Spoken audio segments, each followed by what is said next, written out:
Okay, I think we are ready to start. Thank you so much, all of you, for joining us. I'm really excited to welcome you to the Cryosphere Pavilion and to Permafrost Day at the Cryosphere Pavilion. We've got a fantastic session ahead of us looking at committed emissions and intergenerational justice with a fantastic set of speakers. And I'd like to welcome you to that session. Of course, all of you here in front of me, as well as all of you at our Cryosphere hubs in Stockholm and in Geneva, and of course all of you joining online as well. And wherever you're joining from, do feel free to pop your questions into the chat online as we go along, and we can come back to those at the end. So without further ado, I will hand over to our first speaker, Gustaf Hugelius from the Bolin Center at Stockholm University. Thank you.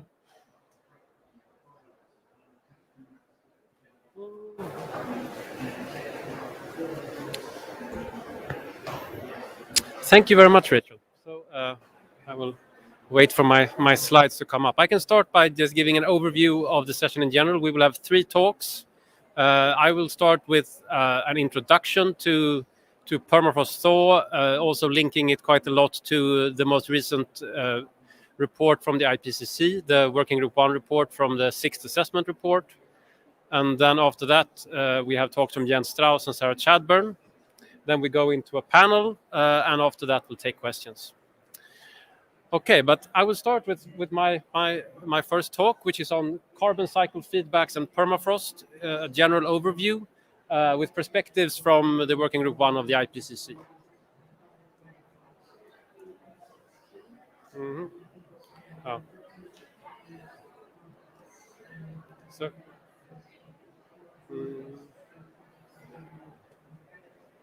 Yeah, there's some technical issues with changing the slides.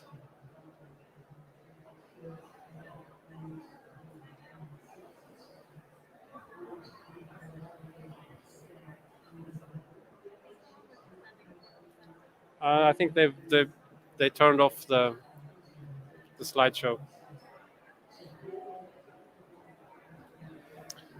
Yeah, please bear with us while we're working through the technical difficulties. Oh, now we're here again.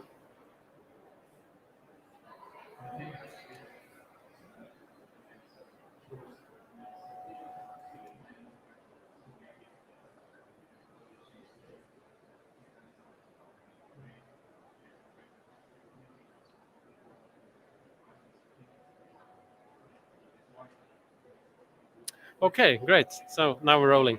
So the first slide of my talk is from the IPCC report.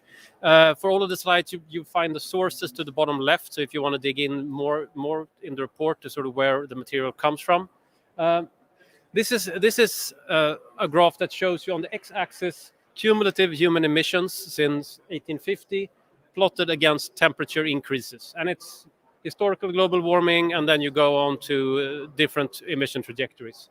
And one of the take-home messages is that we see basically a linear relationship where every ton of added CO2 to the atmosphere adds to global warming.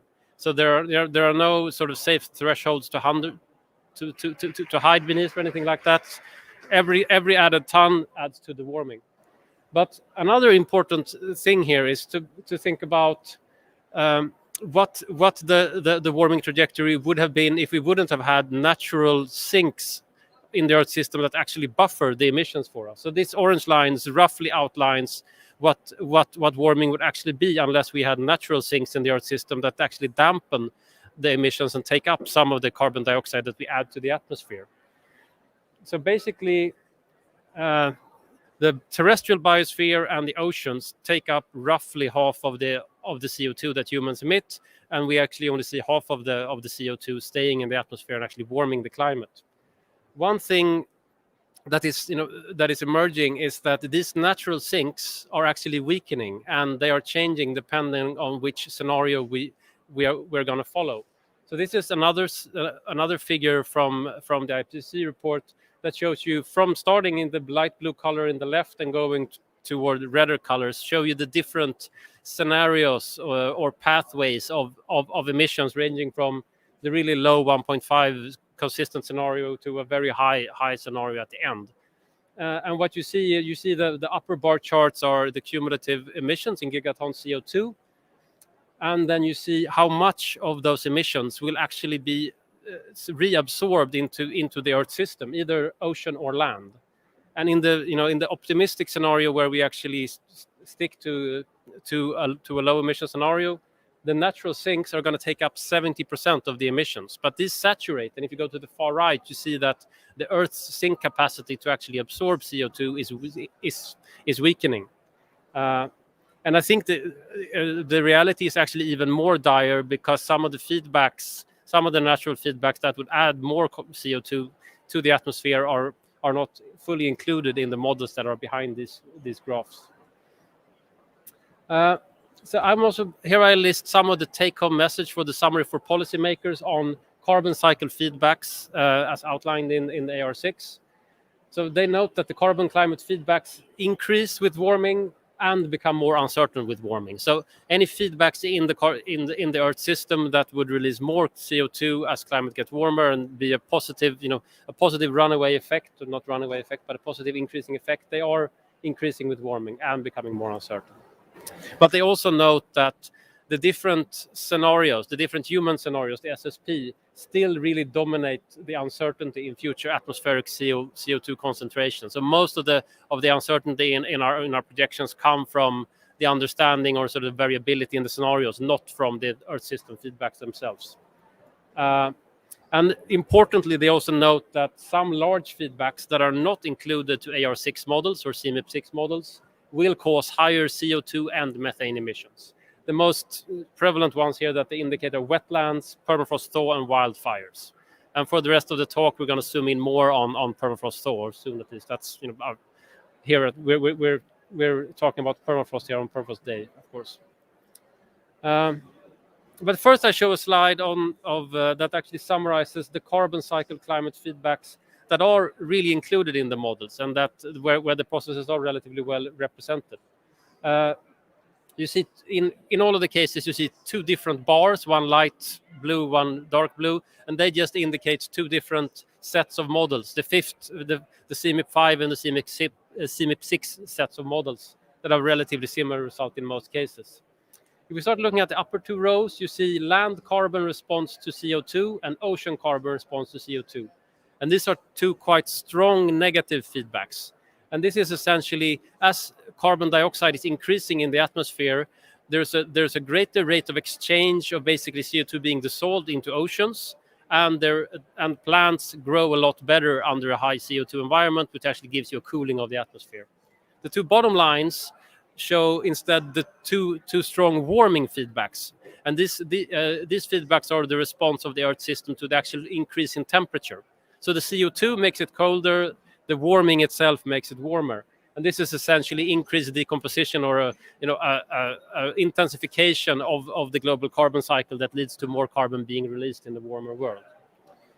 And if we have a look at the global carbon cycle, you see, I'm not going to go through all of the arrows and all of the numbers here, but this image is actually a few years old, but I still like it quite a lot. It shows you have the terrestrial biosphere on the left, the ocean on the right, and you see these really big fluxes in yellow of gigatons this is actually gigatons of carbon, so this is not gigatons of CO2, but gigatons of carbon flowing in and out of these large pools. You have the red numbers are the numbers that we can connect to human activities. You have human emissions of 9 or gigatons of carbon, and importantly here also you see on the upper far left you see 120 plus 3.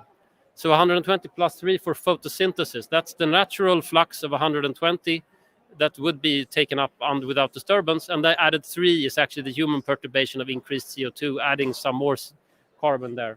And on the right-hand side, you see 90 plus 2 for air-sea gas exchange. And this plus 2, that's this cooling feedback of the Earth system that you see in this global carbon cycle graph. Okay, so now I talked about the carbon cycle feedbacks that are in the models. But also crucially, we have these carbon cycle climate feedbacks that are missing in the Earth system models used for the latest IPCC report. These are all, unfortunately, warming feedback mechanisms. You see them listed here: fire response to climate, permafrost response to climate, both for CO2 and methane, and wetlands response to climate. And these bars indicate the sort of strength of these feedbacks. They have been calculated as the mean value of a lot of different studies. So the good thing here is that this is the first time that a full IPCC assessment report has really quantified the permafrost carbon feedback. So that is, I think, a really good step in the right direction, and there was a very good representation of permafrost in the IPCC report. I think the estimates are perhaps on the lower side compared to more recent papers, but still, relatively robust. There are some processes that are missing, meaning that the actual numbers might be higher. But I think coming talks will go into that in more detail. So we can sort of see here that these feedbacks together roughly equal 5 to 10% of total human change in radiative forcing so far. So it's quite a substantial amount of feedbacks that are still unaccounted for.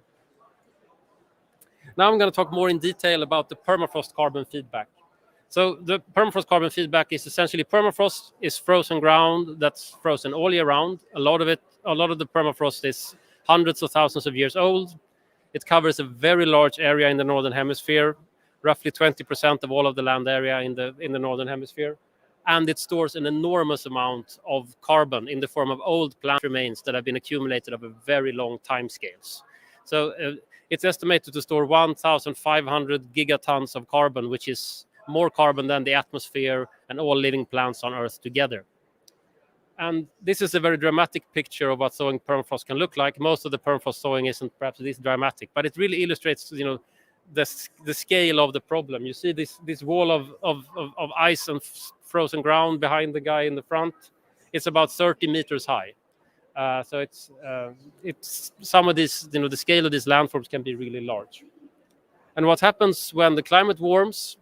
The organic material that was protected by the subsea, by the sub-zero temperatures, by the freezing, that organic material becomes available for decomposition by microbes that form either CO2 or methane as a byproduct of their respiration, and you have greenhouse gas emissions into the atmosphere. The permafrost carbon feedback is there are a lot of scientists studying it, but I think this very intense interest in it isn't that old from a science point of view. It has really, been the last decade where most of the papers on this work has come out. And here I highlight one of the first papers that really showed strong empirical evidence that ancient carbon was being remobilized from permafrost thaw. It came out in 2009, the same year as a landmark paper that really first showed how much carbon there is in permafrost by Charles Tarnokai. And what these bar charts show you is release in different years of old carbon or ancient carbon as dated by radiocarbon dating. And then these researchers studied a natural gradient from permafrost that had just started to thaw to permafrost that thawed about 50 years ago to permafrost that thawed 100 years ago or more. And the black charts bars show you the really old, or the permafrost that thawed about 100 years ago. And you see, a progressive increase in the old permafrost or in old carbon loss as the permafrost thaw landforms are older. And this is also something that illustrates that it takes a long time. In this case, it was roughly 100 years from when the thaw starts to when the loss of carbon is really ramping up and becoming very strong. So it's a system that responds slowly but inevitably to warming. And unfortunately, in the last few years or the last decades, we're really seeing a very sort of rapid increase in thaw of permafrost. This is an example from recent papers showing massive thaw occurring in very cold Canadian permafrost that, according to the models, was supposed to be stable for at least another 70 years. But it's not. It's already thawing. And these thaw events are thought to be responses to some really warm summers occurring a few years ago. So these are not associated to the heat waves we had in 18, 19, and 20. These are older heat waves. But the more recent heat waves that we had in the last few years are definitely also triggering massive thaw events all across the permafrost region. And here we see modeled permafrost extent in year 2003, but it's modeled based on observations. So it's like an observation model mix. So it's a really sort of state-of-the-art, as good as we can get when it comes to observing permafrost distribution. So you see, if I go back and forth here from 2003, 2010, 2017, you see the extent of the permafrost really very rapidly declining. So this is rather concerning. Now I'm backing up again. I'm going back to the IPCC report to sort of come towards some of my concluding messages. And one of the things that the IPCC asked themselves in the last report is, could climate change be reversed by removing carbon dioxide from the atmosphere? A very relevant and good question. And you see the scenario that they're concerned with to the left, where you have years on the x-axis and you have atmospheric CO2 with a very pronounced peak and then a decline and then a stabilization. So what happens to different components of the Earth system of climate when you do that? And their answer is yes, you can partly reverse the effects of climate change, but there will be some lag. So if you look at just global surface temperature, there's a lag of a few years. So that's good news. You note that here the temperature stabilizes around 1.5 degrees in this scenario. But if you start looking at other aspects of the Earth system, the lags are going to be a lot longer. And here the IPCC say that, okay, there's a decadal to century lag in the extent of permafrost area. I would argue that it might even be longer, but that's perhaps not needed here. And for other aspects of the Earth system, you have millennial changes that are not reversible. Basically, here we see ocean thermal expansion. But going back to the permafrost again, so we see a decadal or sort of century timescale lag in permafrost area. So this image shows you permafrost area in millions of square kilometers. But what's important to note is that there's a very substantial difference between the initial stage and the plateau stage where we landed. So even if permafrost area actually stabilizes, you will still have sustained carbon dioxide and methane emissions for centuries from the areas that thawed. So even if the permafrost area stabilizes, the feedback and the release of carbon from these many millions of square kilometers that thawed is going to keep going for centuries. So even if the area stabilizes, the emissions don't. They will be burdening several future generations with additional emissions coming from the permafrost, even if we stabilize our climate now. And that's a really important message to also consider.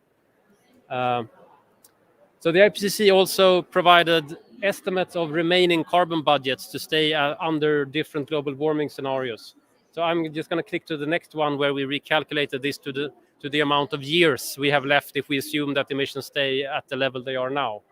So if we look just at the 1.5 degree global warming scenario, if we want to have a good chance, say an 83% chance in this case, we have about 9 years left to sort of meet those targets. And for the 2 degree warming goal, somewhere close to 30 years. But it's really rapid action that's needed. And I'm sort of ending before I go to the conclusions with a slide that just shows, this is from a non-reviewed preprint of a scientific paper looking at carbon dioxide emission rebound from the COVID-19 pandemic. You find the reference below here. And it just shows that the projected emissions for this year are almost at 35 gigatons. So slightly below 2019, but definitely above 2020. So if we act quickly, we would still be slightly below 2019 this year. We're about 1% below 2019. So in theory, peak carbon could have passed us already, unless we go up next year. So let's hope that that's sort of where we land, right? Summary of the overall talk on carbon cycle feedbacks. The natural carbon sinks of the Earth are weakening. They differ with different emission scenarios. CMIP6 Earth system models lack some really important long-term feedbacks, including permafrost, which is important to note. But the last IPCC report did quantify these missing feedbacks, which is a really good step, and accounted for them in remaining carbon budgets. We have 8-9 years to stay under 1.5 degrees. And we also find that CO2 removal can rapidly limit global surface warming in the future, but a lot of Earth system components will lag by decades to even millennia. So this is something that we need to keep in mind. And importantly, the permafrost will keep losing carbon for centuries, even if climate stabilizes, which is a really key take-home message we want to have for this session. Thank you.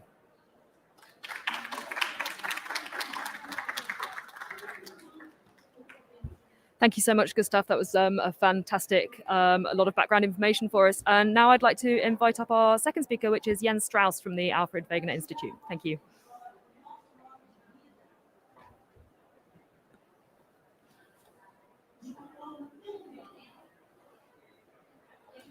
Hello, everybody. Thanks for being here and being on Facebook or wherever you want to stream.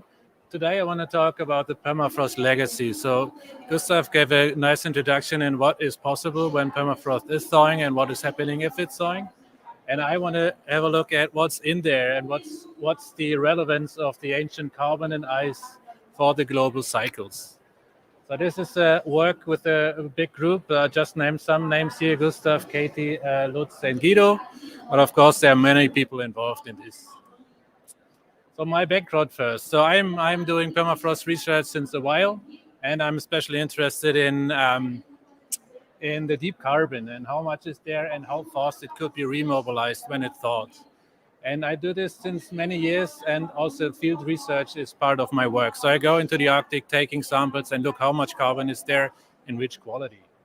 So my background is I'm at the Alfred Wegener Institute based in Potsdam, and I'm leading the permafrost biogeochemistry group. The aim of this talk is getting you a better understanding of old permafrost and its carbon and ice stocks, and the key processes which are factors as the factors for remobilizing this carbon. So you see here, you have the permafrost region. It's full of ice, it's full of carbon, and there's a lots of things going on. So this is the aim. But why are we curious about permafrost or interested in permafrost? Of course, permafrost is the beauty. You see it here. There's the frozen ground. There's an active layer which thaws and refreezes every year. So it's a seasonal unfrozen layer, and there's vegetation on top. And of course, there's a lot of process like erosion and degradation going on. So this is exactly the point. Permafrost is thawing. It's thawing faster than we expect. Gustaf said that the example for the high Canadian Arctic, it's 70 years faster than we thought before. And this has huge consequences. Consequences on the local, regional area, but also for the global feedback. So locally, it's ecosystem changes, problems with infrastructure on top of permafrost. And for the global, it's the feedback, which are like here, a nice animation, the permafrost carbon feedback. So air temperature is rising. And this causes more warming to the ground. This causes thaw, and with thawed material, you can have microbial activity.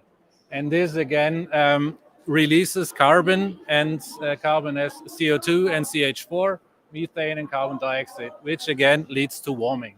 So this is a self-enhancing feedback. We call it the permafrost carbon feedback, as said before.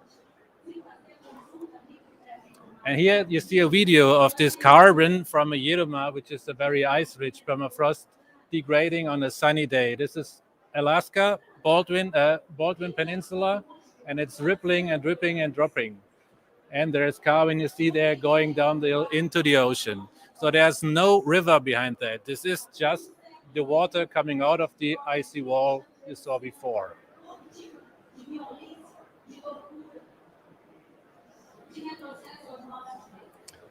And this where we have been during the last ice age. This is the permafrost extent from a paper from Amelie Lindgren from 2015. You see all the green areas there are or were permafrost during the last ice age. So it's about 35 million square kilometers, including the subsea permafrost, the now subsea permafrost areas on the shelves, which you have a talk by Paul Overdean this morning. Today, this is the recent permafrost region. We have 21 million square kilometers. So this is a huge reduction of the permafrost area. And we expect even more permafrost loss. So this is a IPCC 2019 special report graph. On the bottom, you see the years starting from the 1950 going to 2100, so the future. And the point here, so there are two scenarios, the 8.5, which is the current trajectory, so the if we go on as we do now, and the 2.5 is the mitigation scenario with lowering the emissions and high mitigation. Even in this lower scenario, we see here a loss of the permafrost area of more than 25%. And if we assume like high emissions, we can lose up to 75%, which is more than 10 million square kilometer until the end of this century. This counts for permafrost in the upper 3 meter to make this point here. So what are the key processes for remobilizing the permafrost? As said before, this is ground temperature. Ground temperature is affecting, of course, the ground ice content. You see here on this picture, again, the Jedoma permafrost, like in the video before. There's a lot of ice. This is an ice wedge and sediments in there. Of course, you have soil organic carbon or soil organic layers in there. There's vegetation and topography and geological background, which is somehow key for the permafrost vulnerability in future. And we have non-reversible changes on short timescales, like the melt of the permafrost ice is happening. And you can't build it up again, even if you have a century or 2 centuries or more. And you have landscape changes due to thermokarst processes. I will show you thermokarst in a minute. You have damage or removal of the soil organic layer. And there is a lot of greenhouse gas emissions if you have this thaw. So this is what we see. We try to measure the ground temperature in permafrost. Here you see a borehole. It's 27 meters. Drilled in 2006 on Samoylov Island, which is in the Lena Delta Research Station. So you see here, there's a rise in temperature. So in green it's 2007 and in red it's 2018. So there's a huge rise in temperature we measured there. In 2018, I, with colleagues, drilled another hole for 60 meters to have an even deeper signal out of the permafrost in the future. So this is just the dashed line here. We don't just have this year, but there will be, of course, measurement of the recent years soon. And this is not just a thing we see for Samoylov Island. We see this everywhere. We see this in the Arctic. We see this in the discontinuous permafrost, a bit south of the Arctic. Then we have this in mountain permafrost and even in the Antarctic. So everything is warming, and in mean it's 0.3 degrees Celsius in the last decade. And for the Arctic, it's the highest. It's nearly 0.4 degrees warming since 2008. So this is quite an alarming signal. And because this temperature is affecting the ground ice, so the ice legacy. Here you see a map by Brown from 1998. So there's ice. There are areas with high ice content, medium ice content, and low ice content, the permafrost, obviously. But there are also some areas like the Jedoma region where there's a huge amount of ice and a huge amount of carbon in there. Up to 80% of these deposits can be ice. And up to 80% of this can be then thawed out and melt and be gone then.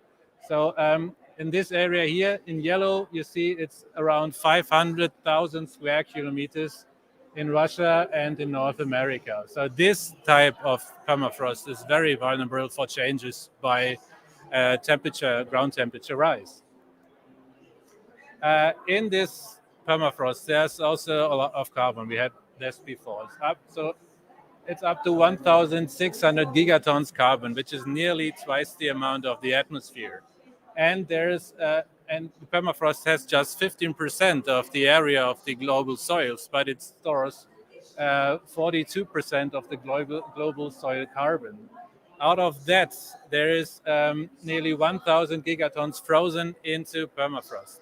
So this is actually the permafrost which is vulnerable for future thaw. And this is a likely scenario because permafrost becomes impermanent with warming, as you have seen before. So these are the key processes here in images for remobilizing the deep carbon and the deep permafrost. You have thermoerosion on there. Then you have degradation of ice wedges.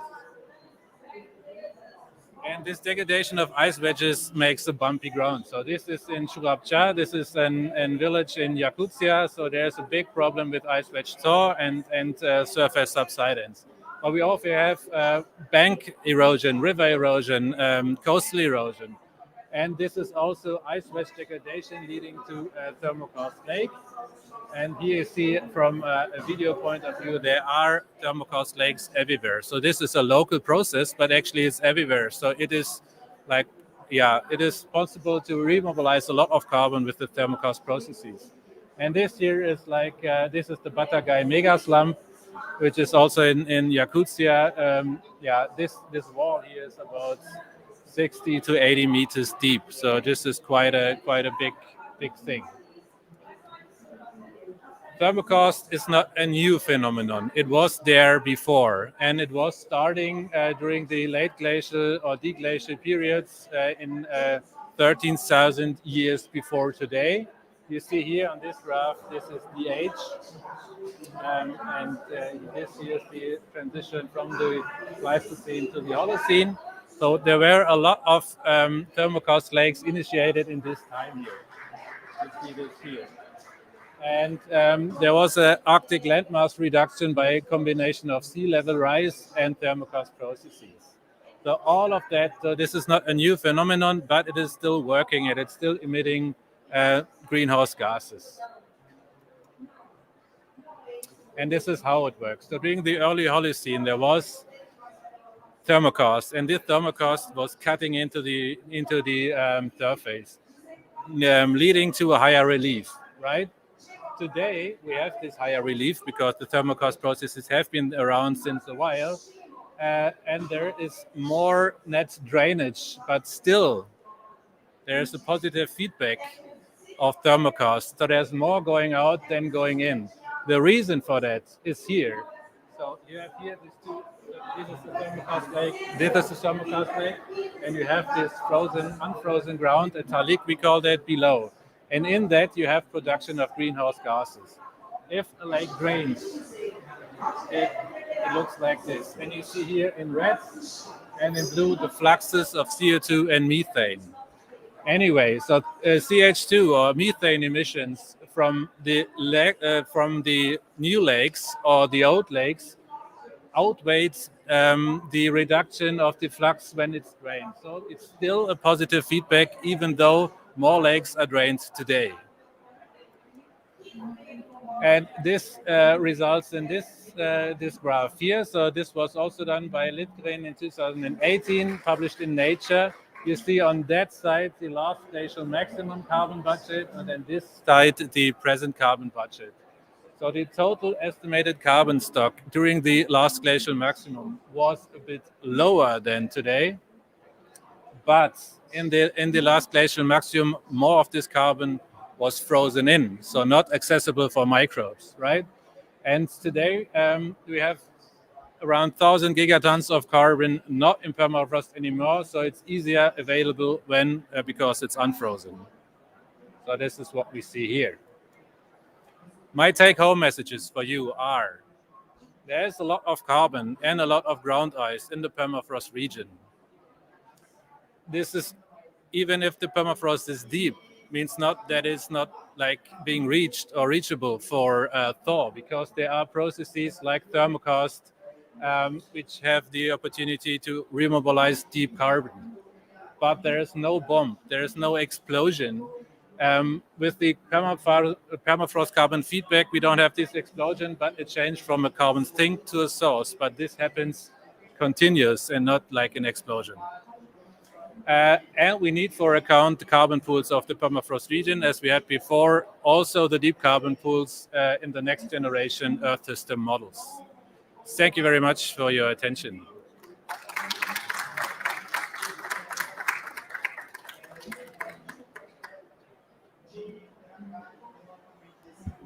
Thank you, Jens. This is another fantastic presentation. And we'll now move on to our final speaker before we move on to our panel discussion, which is Sarah Chadburn from the University of Exeter. Thank you. Thanks.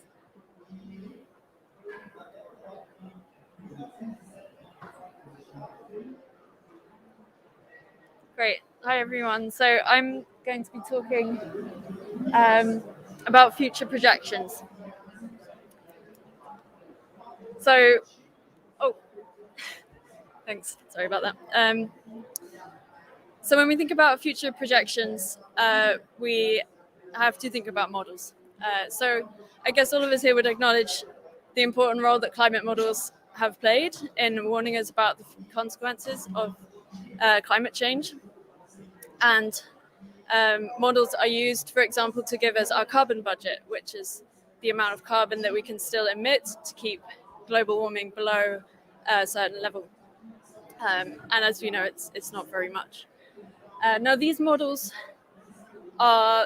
they represent work by thousands of people over tens of years, which comes together, bringing all of their knowledge and expertise in to make this one model, which is essentially a computer simulation of the whole Earth, which is an amazing human achievement. But as you can imagine, it's also incredibly challenging and difficult. And these models in the end can only be as good as our understanding of the Earth that has gone into them. And permafrost, you've just heard a lot about permafrost from my colleagues. Permafrost is no exception to this. So if we want to look at the future of permafrost, then we need models. This is the best tool that we have. But this is also a challenge. So permafrost has historically, it's been difficult to measure and difficult to model, partly because of the complexity of the landscape there, as you can see illustrated quite nicely on that picture. Also because of the harsh environment in the Arctic, which makes it difficult to actually get there and to measure the permafrost. So it's only actually very recently that we've really been able to include permafrost in these climate models. And this latest IPCC report, which Gustaf talked about, this is the first time that the permafrost carbon emissions have been included in the carbon budget.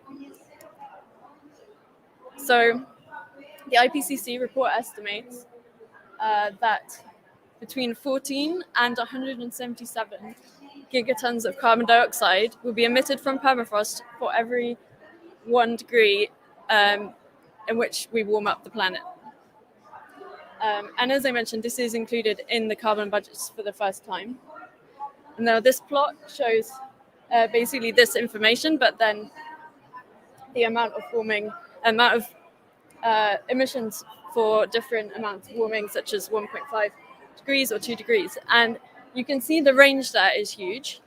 So there's a lot of uncertainty there. But the one thing that the models all agree on is that the more warming we have, the more emissions we get from permafrost. So essentially, the more that we warm the Earth, the more carbon will be emitted from permafrost, and that makes it even harder to keep the warming in check. So limiting warming is basically a double win if you consider permafrost. Now, the concerning thing is that there are still some things that have not been included in this estimate. And as I mentioned, this is because it's difficult and we're only just starting to be able to quantify them. So one of the things that has recently had like the first sort of estimate of how much might be emitted from this process is this abrupt thaw, which Jens has talked about in the previous talk. So abrupt thaw is difficult both to measure and model because it's happening. It happens quite dramatically, quite quickly, but in very localized areas. So it's difficult to predict exactly where and when it will happen, and then what will happen to all of the carbon there, because obviously this is quite complex what's going on there. But the very first estimates that we have, the news isn't good, put it that way. So what I've done here is as a rough estimate, I've put the values from this paper by Turetsky et al., and I'll give you all the references at the end. And this was the graph I showed you before with the black lines, and then if you add on these emissions from abrupt thaw, then you get these purple lines. So this is now between 50 to 240 gigatons of carbon dioxide equivalent for every degree of global warming. So it's increased it by around 50%. And as I say, this is our initial, like the first kind of study that has fully quantified this. And I also wanted to point out that I'm saying it's gigatons of carbon dioxide equivalent that's emitted, because a lot of the emissions that come from this process is in the form of methane. So I wanted to show you what this means for the carbon budget. So as I mentioned, a lot of the emissions that we predict from permafrost were included in this carbon budget for the first time.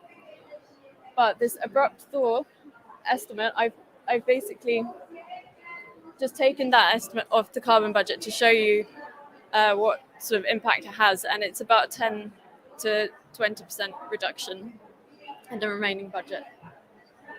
So a way you can think about permafrost is it's like another large economy which is emitting carbon to the atmosphere, like all of the countries and major emitters in the world. But the difference is that permafrost hasn't signed the Paris Agreement, and they have the country of permafrost has not got plans to reach net zero anytime soon. So essentially, this is bringing us on to the subject of our session, which is committed emissions in the long-term future and intergenerational justice. So permafrost will keep emitting carbon to some extent for a very long time. So I'm going to first of all just dig into why this happens, or what the models are showing. What I've shown here is a plot where you can see the amount of area of the land that is covered by permafrost. It's declining over time as we warm up the Earth. And that corresponds to warming, which is shown on the left. And what I'm trying to indicate here is I've got an arrow on the blue line and on the red line there, showing approximately when the warming stops. But then you can see that the permafrost area continues to decline for several decades afterwards. So essentially, one of the reasons why we have committed emissions from permafrost is when we stop the warming, the permafrost will still continue to thaw for some time afterwards. And then the other reason is that even once the permafrost has stopped thawing, the carbon will continue to be emitted. And what's going on here is that the organic material in the soil gets gradually decomposed after it's been thawed. And that means that the carbon is emitted from the permafrost gradually over time after thawing. And this is illustrated here. So on the left, we've got a plot of how much permafrost is thawed. So at 2150 in this particular model, all of the permafrost has thawed, pretty much. But if we look here, this is the amount of carbon emissions we have each year.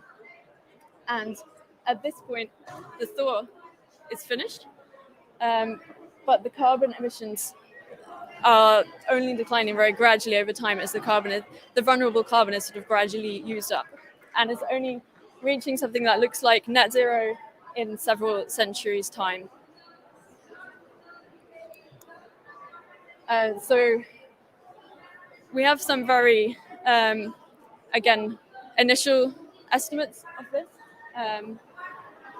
which, again, I've added on to this plot. So I'm just increasing the scale of the y-axis every time, putting on these new emissions.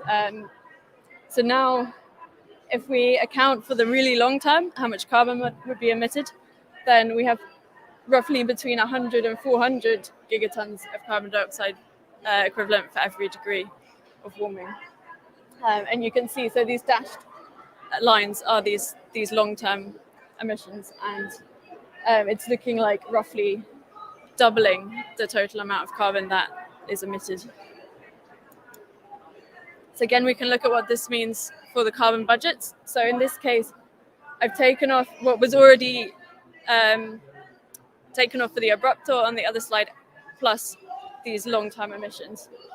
And you can see for the budget that we have left for 1.5 degrees, which is obviously pretty small, this can use up actually more than 50% of the budget. So we can either think of that we have a very small budget left, or if we used up this whole budget this century, then we would be committing future generations to continued negative emissions in order to keep the temperature stable or below the level of 1.5 degrees.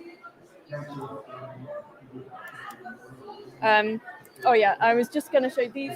So the bit that I've blocked out was sort of the maximum estimate, but these arrow bars are showing actually the range of uncertainty in what the estimate might be. So that's highlighting the work that we still need to do scientifically and the uncertainties that we have. So I just wanted to quickly point out some of the major areas of research. So one of the things that you might expect that we might know how much carbon is in there, but actually this is really difficult to know because you can't see it from a satellite because it's all below the ground. So this is something that is still contributing to the uncertainties, how much carbon is actually there. We know it's a lot. And then something that is really uncertain is then once you thaw carbon, how quickly it will be released. And so it's really important that we don't just run these models and say, what does it say about permafrost, but that we continue studying the permafrost itself and asking, what does the permafrost tell us about our model? So just to summarize, the IPCC most recent report has included permafrost emissions in the carbon budget for the first time, which is great progress. But there are missing processes, some of which we have not quantified at all, and some of which we have initial estimates of how big these emissions might be. And that I've shown you today is the abrupt thaw processes and the longer term emissions over multiple centuries. So in summary, permafrost emissions will continue over multiple centuries, and they can use up to 50% of our remaining carbon budget at the high end. And permafrost has no plans to reach net zero until at least a long time after the rest of us do. So there are the references, and there's the link for all of the talks today.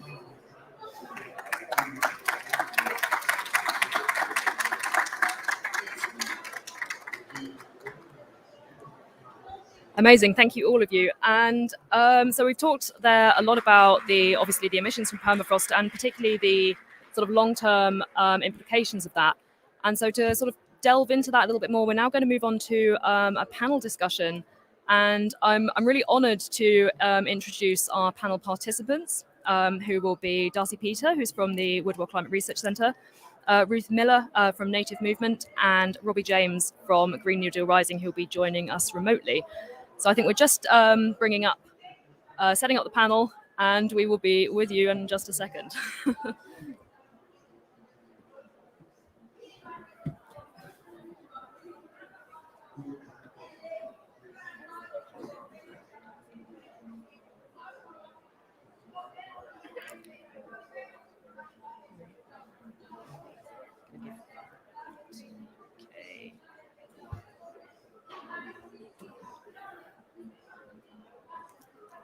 Fantastic.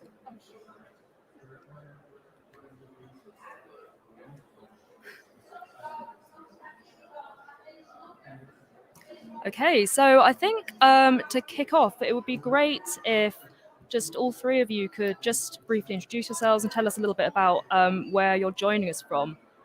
So maybe it makes most sense if we start with you two here on the stage, and then we'll move over to you, Robbie. Good morning, everybody. My name is Darcy Peter. I'm Koyukon and Gwich'in Athabaskan from the village of Beaver, Alaska. I'm a Arctic resident, and I'm an Indigenous youth, and I'm a scientist at Woodwell Climate Research Center. Yaxlidu Shivak isn't ijit u dan inakalagash konkanash. Choriangash nanish itit u takayakak shuguyas duda.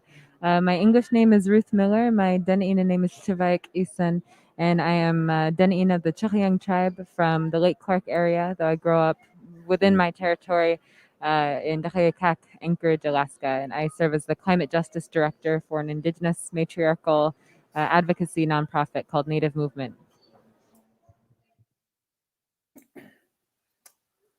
Hello, can you hear me okay? Yeah, awesome. So hello everyone, my name is Robbie. I'm sort of new to activism, to climate activism. I've done that through the Green New Deal Rising leadership program. And I'm also studying a Master's of Biology at Swansea University. Thank you. And so, first off, I'd like to kick off, if it's okay, with a question to both Darcy and Ruth. So, obviously, in the talks we've just heard, we've talked a lot about the fact that permafrost and the Arctic cryosphere broadly kind of responds to warming over very long timescales. And of course, at the same time, we're seeing impacts happening in the Arctic today. So I was just wondering if you could share your thoughts with us about sort of your responses to the talks and what this means to you as Arctic residents. Yeah, so in my experience in Beaver, Alaska, it's located about 100 miles north of Fairbanks, Alaska, and about 4 miles below the Arctic Circle. The permafrost thaw changes that we're seeing are hugely detrimental to food security, and it's causing severe food insecurity. The riverbanks are eroding. Houses are falling into the river. Salmon can't find their spawning grounds. Salmon account for 34% of all protein along the Yukon River. And on top of that, there's the challenge of policy and regulations. So this year was the first year that my village was not able to fish for salmon at all, for the first time in at least my parents' and I's lifetime. So there are many contributing factors. Permafrost thaw definitely is not helping. At least in my family's experience, it's causing huge food insecurity and therefore adding pressures to harvest different animals that also have different policy struggles. So food insecurity is probably the biggest one for my generation and for future generations. Yeah, our Indigenous communities are incredibly adept at adaptation. We have lived with, by, and for our lands and waters for tens of thousands of years. However, when our ecosystems are changing at such a rapid pace, I mean, we, in the area that Darcy just described, my mother grew up there, and there are new lakes that I can visit that didn't exist when she was a child, many of them, in fact. And of course, we know that the methane being released by thawing permafrost is a threat amplifier. It is a feedback loop that will only accelerate the rate of further thawing. But from an Indigenous perspective, though we are adept at adaptation, we also understand that we are at a precipice, a global moment of decision making that we will never be able to come back from. We heard in the last presentations that despite immediate climate action, which, as I'm sure we all know here at the UNFCCC, is debatable whether or not that will happen.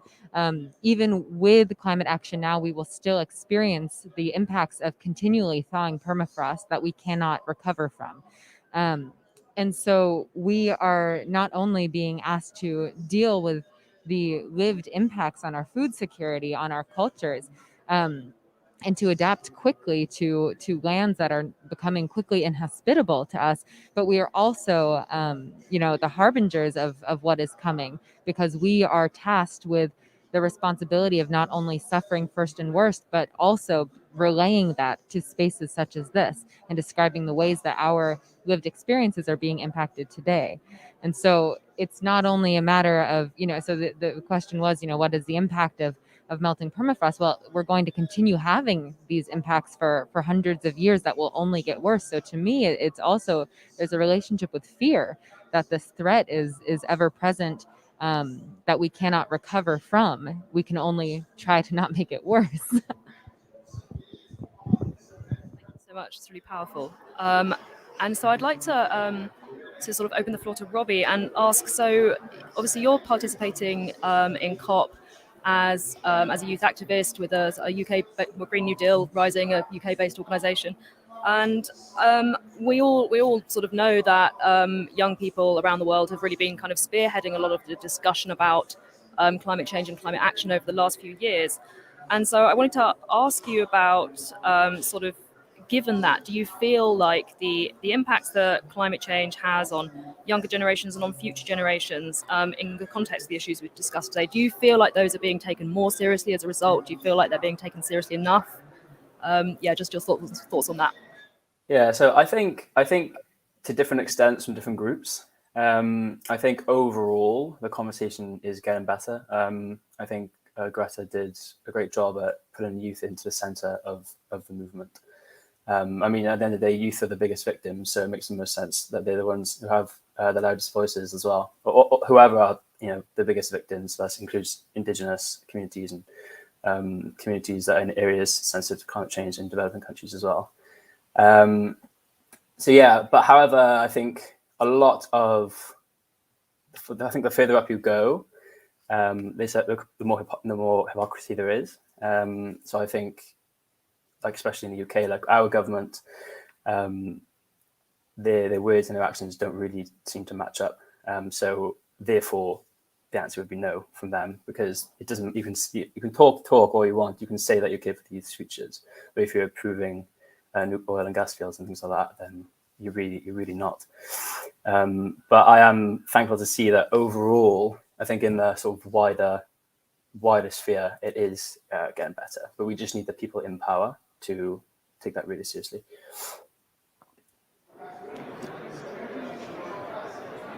Robbie, it's actually great to meet you, and I'm sorry, I know this question wasn't for me, but it also just brought to mind, I also serve as the Alaska State lead for the National Green New Deal Network in the U.S. and facilitate a lot of the both policy and narrative pushes on behalf of National Green New Deal priorities. And from an Indigenous community's perspective, after the first few months of our work, we started getting, so much appreciations and gratitude from the National Network leading the infrastructure bill, the reconciliation bill. Those that have been following, I'm sure, are just as tired as I am. Especially around narrative work, the way that we were describing and educating National Green New Deal policies and translating them to an Alaska perspective. The reason that we were so adept at that is because it is Indigenous values of justice and reciprocity that underline just policies. And so when we received this work, we knew that we would never want to or be able to sell it to our communities. That is not our way of being or our theory of change. So we did the translation work of finding the values framework within our Indigenous cultures and making the Green New Deal conform to that. So we have done this as well with the framework of just transition, and also work very hard to do this, not just with Green New Deal policy and just transition, but also with climate science, to make it relevant to for instance, our oral histories and our traditions of storytelling, to think about the ways that we can integrate climate science into culture camps when we're out fishing on our rivers, or moose camp when we're out hunting. And from a Green New Deal Network specific framework, just because I'm so happy that you're participating, Robbie, that is the only way to make policy and climate science relevant to Indigenous communities, is not to start from there and bring it in, but to begin with our Indigenous communities and think about what Indigenous values being integrated into Green New Deal policy can look like. That's fascinating. Thank you, Ruth. And I guess sort of slightly building on that, could you speak a little bit to why it is so important that Indigenous youth in particular are really included and welcomed into these spaces like here in COP. And I'd be really interested as well to hear both of your thoughts on how effectively that's been done at this COP and perhaps what we could do better. Darcy handed the mic to me because she knows this is my favorite thing to rant about. COP25 in Madrid was my first COP. There are a number of folks here in the audience who accompanied me there as well. And by the time we left so deeply exhausted and traumatized that we wondered if we would be able to responsibly bring youth here again, because it is such a toxic and colonial environment that preys and extracts from us. And if we are given a platform, it is often tokenistic. So any youth inclusion, particularly Global South youth inclusion and Indigenous youth inclusion, that is achieved here at the COP is on our backs. It is because of our labor and our resilience to make our own voices heard, to pave pathways for us, and to code switch, to be here speaking proper English, to take our cultures, our traditions, our languages, knowledges from our elders, and translate it here in a way that others who are so far from our cultures might understand.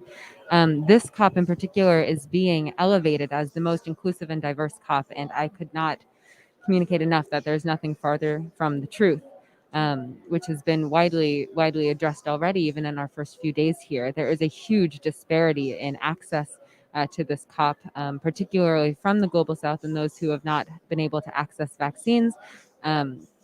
Particularly those who have not been able to access broadband, even through virtual offerings.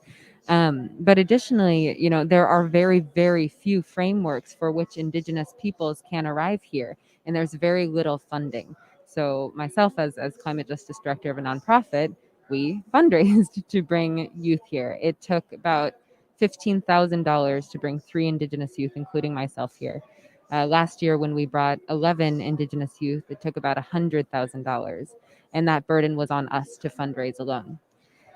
And now that we are here, many of our options are to, do media stunts, which is important, but there is very few invitation to join high-level negotiations for any youth, but even through, for instance, Youngo, the youth constituency group, which I also participate in.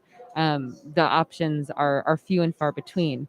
And I'll just add that I was, honored and pleased to be part of both the Youth for Climate pre-COP summit hosted by the government of Italy last month, as well as the UN Conference of Youth COI 16, hosted by the Youngo constituency just before this COP, which are, the formal pathways for youth to be involved. At the first, at Y4C, I was the only Indigenous person from all of North America, no Indigenous people from the Pacific or Asia. There was one other Indigenous youth from Brazil, 2 of us there alone. At COI 16, again, I was the only one from North America. And I can tell you this is nothing to brag about. It is profoundly lonely and desperately heartbreaking. So if we want to look towards actual engagement with UNFCCC processes, it's not enough to give us the option of fighting our way in here. We must be deeply integrated into all levels of decision-making and policy writing as our Indigenous governance structures teach us. I don't know how to follow that. Oh man, I'm so happy I gave you the mic first. Yeah, so obviously there's a huge disparity with age and gender and race in terms of the science community. It's no different in the policy community. I'm really honored to share the stage with you and to share the stage with Robbie. Yeah, no, it's amazing. But I also deeply realize, coming from a village of 30 people, it's very small, it's very tight knit. It's a completely subsistent way of life. There's no grocery store where I'm from. Not everybody has the privilege of going to college like I did, or of coming here like I do. And I recognize my privilege, and I'm just deeply humbled to be here. And it is very overwhelming. I can't say that enough.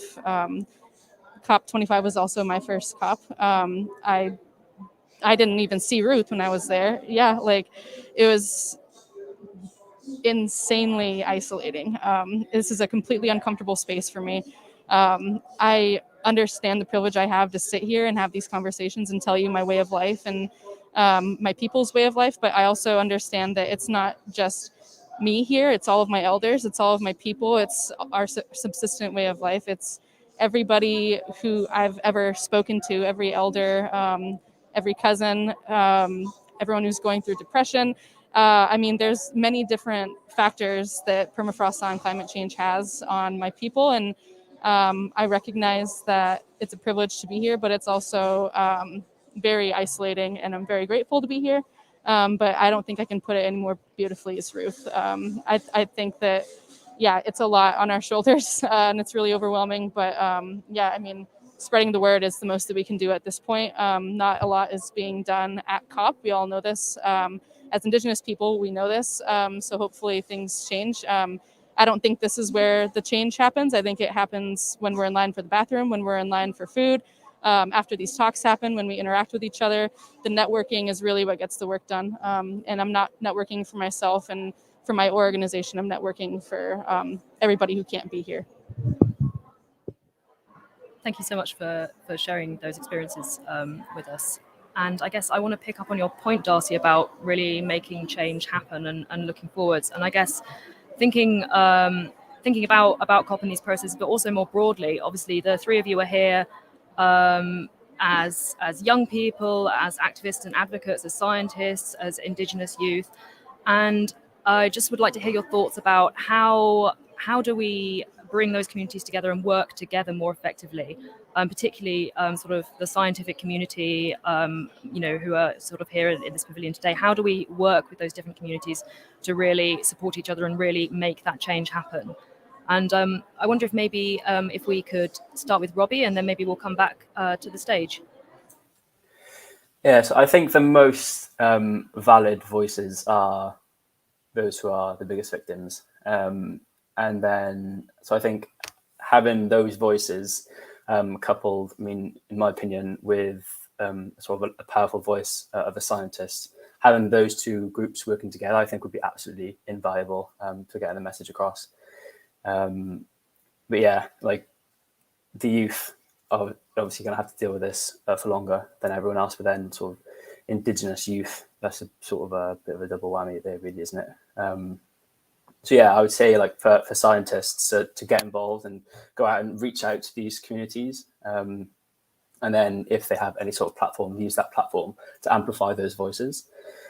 Yeah, I think that would be really, really invaluable.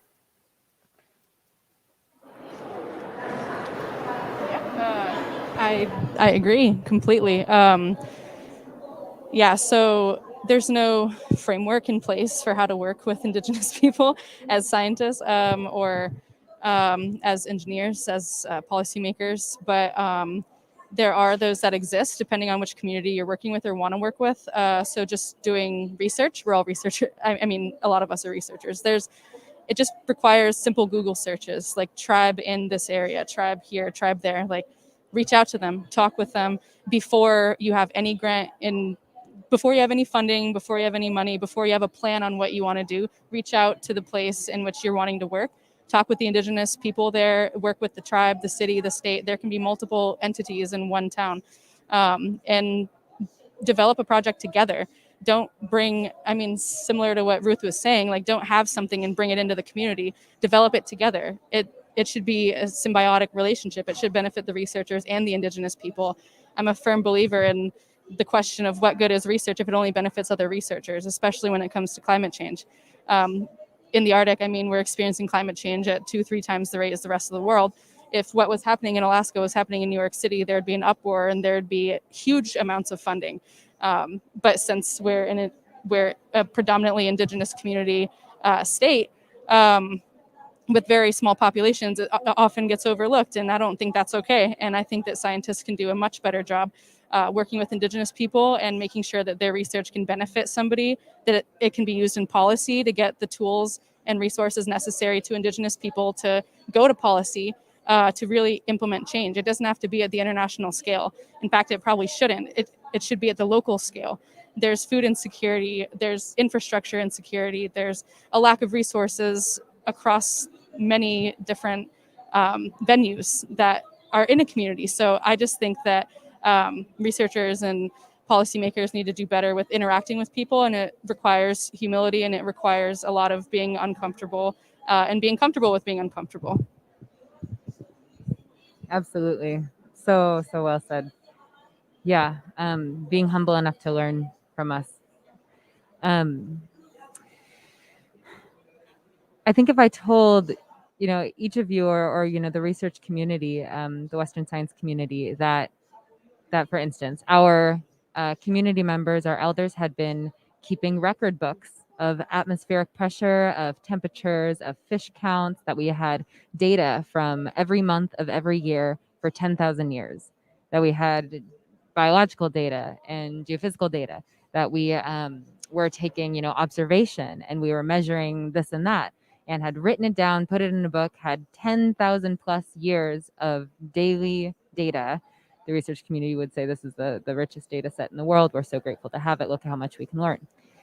If I told you that all of that encyclopedic knowledge, that rich data set, was ingrained in our oral histories, our creation stories, our languages, suddenly it becomes invalidated and invaluable and not valued. We are the world's first climate scientists because we still, to this day, live dependent on our changing climate. Our subsistence communities notice first when our ice flows change, when our salmon counts change, when the places where our berries and edible plants and medicinal plants are growing in different places, when those change. Permafrost thaws in particular, we are the first to know, and we have been recording these changes in our stories, passing them through generations for tens of thousands of years. And so I would say learn that language, validate that science, because we have rich bodies of scientific knowledge. It is just not Western science, which is relatively young.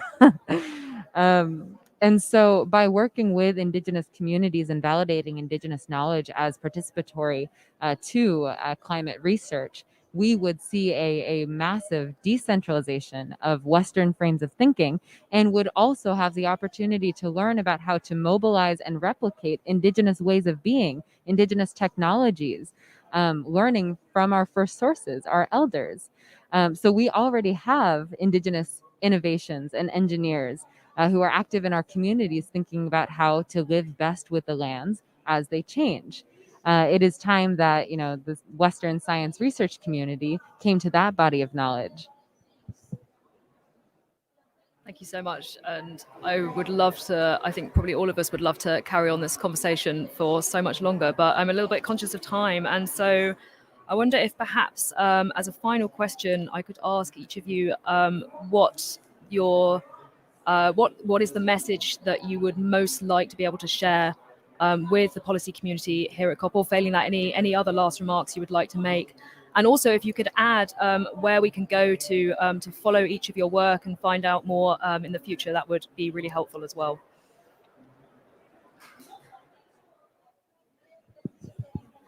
There is no way forward for any climate policy without Indigenous youth engagement, without the engagement of people of color, of frontline communities, local communities. There is no saving anything.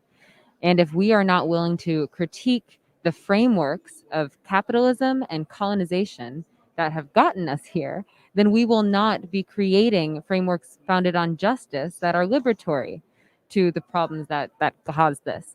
We need a climate recovery to be based in just transition, but also based in deep reciprocity and decolonization. We need to be bold enough to understand that extractive capitalism and resource extraction were frameworks that preyed on the land after removing Indigenous peoples from it, assimilating them, or committing genocide. And so how could we possibly find solutions in, for instance, a market-based system if it is the very frameworks and ideologies that first distanced us from the land that have gotten us to this point of crisis? So by integrating Indigenous youth voices, we say our elders and our youth are closest to creation, we will not only be able to reconstruct climate policy that is made by and for local communities who are living real climate impacts. But from an Indigenous framework, we can remember forward, which is what we call just transition, Coach Ethne in the language of the Loretan Dene, remembering forward, just transition.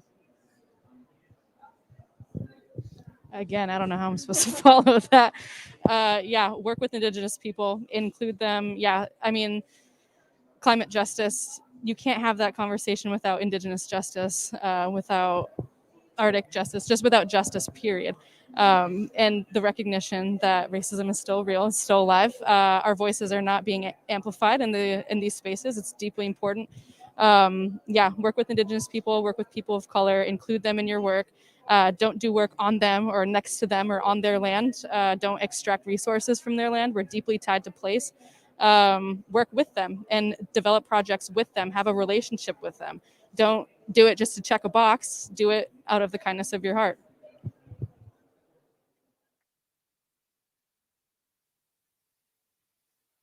Yeah, I think it's been a really, getting involved with Green New Deal Rising has been a really great opportunity for me to learn, coming from a place of quite extreme privilege. I've been quite ignorant to these issues a lot, growing up, whilst I've been involved in learning about climate change. So I think like the Green New Deal movement is really good at tying those two things in together. And I'm learning a lot. And everything that you're saying is so important. And I'm really looking forward to learning more about it and getting involved with it as well. Amazing, thank you so much. And I wonder if we perhaps have time for just perhaps one or two quick questions from the floor. And of course, I'd like to first check if we have any questions online. And no, okay, that's fantastic. Does anybody here with us in Glasgow, would you like to ask a question? Would you like to come up and speak into the microphone?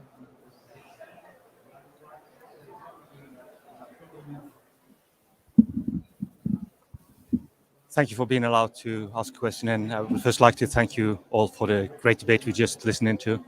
My name is Rolf Revin. I'm from the Arctic Monitoring Assessment Program, one of the working groups of the Arctic Council. And as you might know, the Arctic Council, they have both representatives from the Arctic states as well as from permanent participants or indigenous groups. And so we do at the working group level with inviting indigenous representatives to our work and scientific work. It may not be a question, but more like an encouragement seen from my side. And I'm both leading the Secretariat and being a Sami myself, so have one foot in both camps.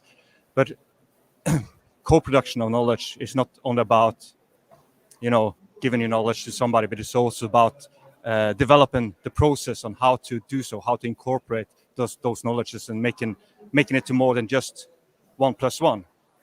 So my encouragement for you is more like, or what we find challenging is also to try to identify the good knowledge holders, to try to identify the right level of engagement and how to approach those. So it's also more like an encouragement from our side to invite you to reach out to us, to the scientific society, and also like we would like to take part in this. We would like to take part in your next climate report. This is what we can bring into this, and this is how we can work together. So, and in that way, try to also help develop the learning process. In particular, now when we see a system like an Arctic system, where we kind of move towards the boundaries of what we know, we're about to move into the unknown of processes, and I think it's even more valuable than to try to combine those knowledges and understand what's actually going on both on the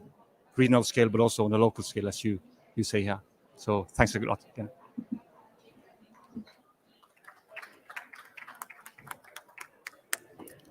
Would either of you like to respond, or are we happy to?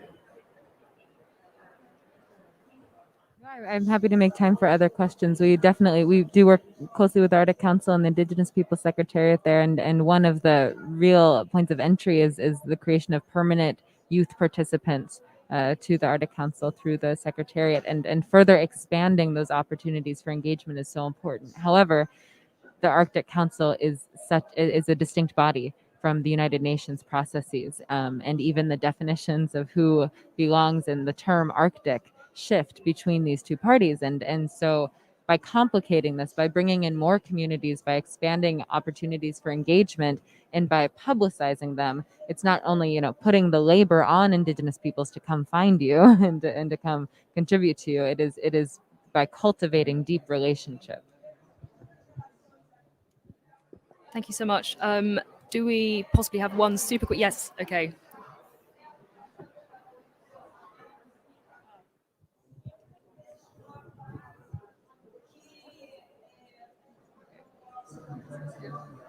Hi, I'm Tenzin Shuki. I'm senior researcher at Tibet Watch, and I was really pleased to hear such critical voices that have been pushing for justice as the language that the Tibetans themselves have really struggled to push at international platform, but have been an increasingly isolating experience because, you know, the fact that Tibet was colonized by China, when Tibetan delegations come and speak about everyone is just shying away from discussing the fact about colonization and the fact that now manufacturing industries are just, you know, dominated by China.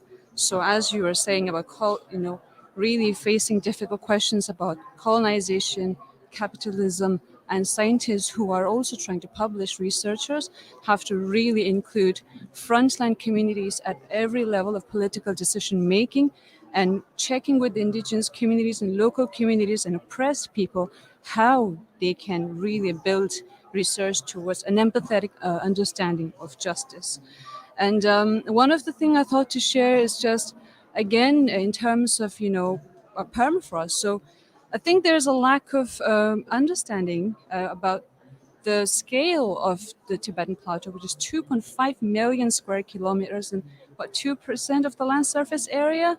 And just as the previous scientists spoke about how difficult it is to understand, you know, what's going on under the ground, and also, you know, what's going to, it's a complete flux of change. But, you know, as I'm really always happy when, you know, we speak our own language to embed our knowledge in just one word.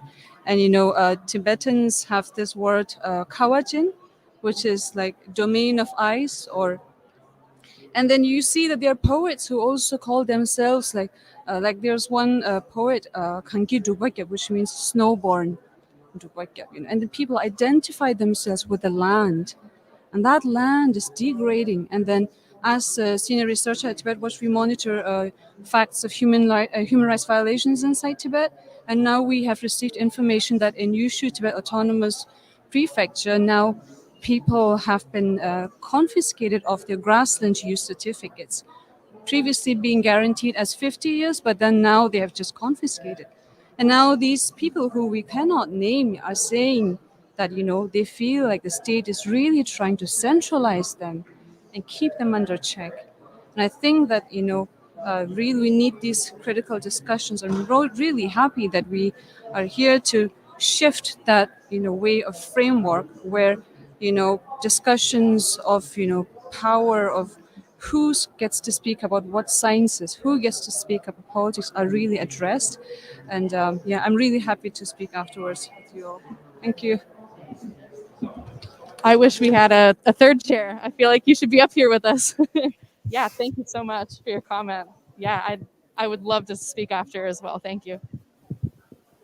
Thank you, all of you. I think we should probably wrap up because our next event will be starting in 5 minutes, and that one is focused on fire and permafrost. But I'd love to thank. Oh, sorry. Did you want to? I just have one last thing to add, that if you want a clear example of how, in this case, the conservation and science community are working towards decolonization, an alliance that I co-facilitate in Alaska is called the Alaska Climate Alliance. And we are working basically not only to strategize amongst the Alaska climate movement and across the Arctic, but also to shift the historically white and racist conservation and environmentalist movement towards deeper decolonization and just transition principles. So you can find more information on the Alaska Climate Alliance website to learn about the ways that other allies and their organizations are working to integrate deep decolonization to do this work better. Thank you. That's fantastic. And yeah, I would love to just to thank all three of you for for joining us here today and for sharing your knowledge and sharing your expertise with us. It's been an incredible valuable discussion, and I think we're all really grateful. So thank you so much. Thank you very much for having me. It's been a real pleasure.